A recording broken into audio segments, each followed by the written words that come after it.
Assalamualaikum warahmatullahi wabarakatuh. Perkenalkan, nama saya Selviani dengan NIM 1992140013, Prodi Akuntansi S1, kelas C, Fakultas Ekonomi Universitas Negeri Makassar. Nah, pada kesempatan kali ini saya akan membahas mengenai sejarah perkembangan standar audit di Indonesia. Sebelum kita memasuki pembahasan mengenai sejarah audit, sebelumnya saya akan membahas secara singkat mengenai apa sih yang dimaksud dengan audit. Nah, audit itu sendiri merupakan suatu kegiatan peninjauan ulang data-data yang konkret pada sebuah laporan untuk memastikan keakuratannya. Dalam proses audit, data atau informasi yang tertulis di dalam sebuah laporan akan diperiksa secara mendetail dan memastikan tidak ada data yang melenceng. Audit dilakukan agar data dan informasi pada laporan telah sesuai dengan kebenaran yang ada. Audit juga biasa diartikan sebagai evaluasi atau pemeriksaan pada suatu organisasi, proses, sistem, atau produk. Proses tersebut akan dilakukan oleh pihak yang berkompeten, objektif, serta tidak memihak, dan biasa dikenal dengan sebutan auditor. Adapun sejarah pengauditan, di mana pengauditan telah mulai dilakukan sejak abad ke-15. Diketahui bahwa sekitar awal abad ke-15, jasa auditor telah mulai digunakan di Inggris. Meskipun pengauditan telah lahir sejak beberapa abad yang lalu, namun perkembangan yang pesat baru terjadi pada abad ini. Sementara itu, perkembangan pengauditan di Indonesia, di mana profesi auditor di Indonesia masih tergolong baru. Pada masa penjajahan Belanda, jumlah perusahaan di Indonesia belum begitu banyak, sehingga auditorsi dengan sendirinya hampir tidak dikenal. Perusahaan-perusahaan milik Belanda yang beroperasi di Indonesia pada waktu itu mengikuti model pembukuan seperti yang berlaku di negaranya. Situasi seperti itu berlangsung hingga Indonesia merdeka. Auditor baru mulai dikenal di Indonesia setelah tahun 1950-an, yaitu ketika semakin banyak perusahaan didirikan dan auditor sistem Amerika mulai dikenal, terutama melalui pendidikan di perguruan tinggi. Perkembangan auditor di Indonesia terjadi pada tahun 1973, yaitu ketika Ikatan Akuntan Indonesia atau IAI menetapkan prinsip-prinsip akuntansi Indonesia dengan singkatan PAI dan norma pemeriksaan akuntan atau NPA. Selain itu, perkembangan yang terjadi dalam dunia perbankan sejak tahun 1988 semakin menuntut dilakukannya audit atas laporan keuangan bagi perusahaan-perusahaan yang akan mengajukan permohonan kredit ke bank. Pada tahun 1995, lahir Undang-Undang Perseroan Terbatas yang mewajibkan suatu perseroan terbatas menyusun laporan keuangan. Dan jika perseroan merupakan perusahaan publik, maka laporan keuangannya wajib diaudit oleh auditor publik. Pada tahun yang sama, Undang-Undang Pasar Modal pun lahir juga.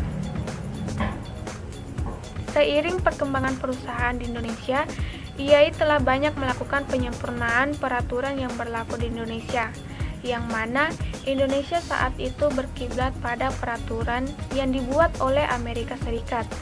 Pada tahun 1994, IAI melakukan penyusunan ulang prinsip auditorsi dan standar audit yang disebut Standar Akuntansi Keuangan atau disingkat dengan SAK, dan Standar Profesional Akuntan Publik dengan singkatan SPAP.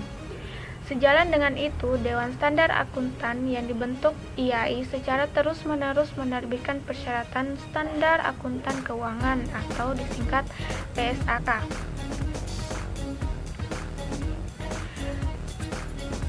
Adapun standar auditing, di mana standar auditing merupakan pedoman umum untuk membantu auditor memenuhi tanggung jawab profesionalnya dalam audit atas laporan keuangan historis.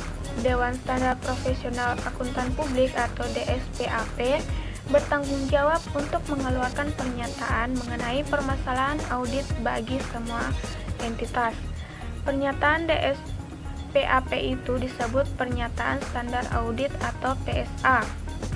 Standar audit yang telah ditetapkan dan disahkan oleh Institut Akuntan Publik Indonesia (IAPI) terdiri atas seluruh standar yang dikelompokkan menjadi 3 kelompok besar, yaitu standar umum, standar pekerjaan lapangan, dan standar pelaporan. Nah, standar umum yang pertama yaitu audit harus dilakukan oleh orang yang sudah mengikuti pelatihan dan memiliki kecakapan teknis yang memadai sebagai seorang auditor. Yang kedua, auditor harus mempertahankan sikap mental yang independen dalam semua hal yang berhubungan dengan audit. Yang ketiga, auditor harus menerapkan kemahiran profesional dalam melaksanakan audit dan menyusun laporan. Adapun standar akuntan yang kedua yaitu standar pekerjaan lapangan, di mana yang pertama yaitu auditor harus merencanakan pekerjaan secara memadai dan mengawasi semua asisten sebagaimana mestinya.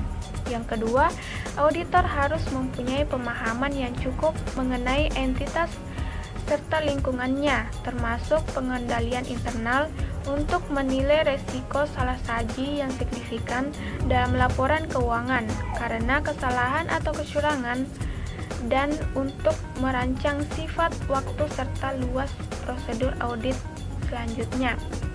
Yang ketiga, auditor harus memperoleh cukup bukti audit yang tepat dengan melakukan prosedur audit agar memiliki dasar yang layak untuk memberikan pendapat yang menyangkut laporan keuangan yang diaudit. Adapun standar audit yang ketiga yaitu standar pelaporan, di mana yang pertama, auditor harus menyatakan dalam laporan auditor apakah laporan keuangan telah disajikan sesuai dengan prinsip-prinsip yang berlaku umum. Yang kedua, auditor harus mengidentifikasi dalam laporan auditor mengenai keadaan di mana prinsip-prinsip tersebut tidak secara konsisten diikuti selama periode berjalan jika dikaitkan dengan periode sebelumnya. Yang ketiga, jika auditor menetapkan bahwa pengungkapan yang informatif belum memadai, maka auditor harus menyatakannya dalam laporan auditor. Yang keempat, auditor harus menyatakan pendapat mengenai laporan keuangan secara keseluruhan atau menyatakan bahwa suatu pendapat tidak bisa diberikan dalam laporan auditor. Jika tidak dapat menyatakan suatu pendapat secara keseluruhan, maka auditor harus menyatakan alasan-alasan yang mendasari dalam laporan auditor. Sekian pembahasan dari saya mengenai sejarah perkembangan standar audit di Indonesia. Kurang dan lebihnya mohon dimaafkan. Saya akhiri dengan ucapan wabillahi taufiq wal hidayah. Wassalamualaikum warahmatullahi wabarakatuh.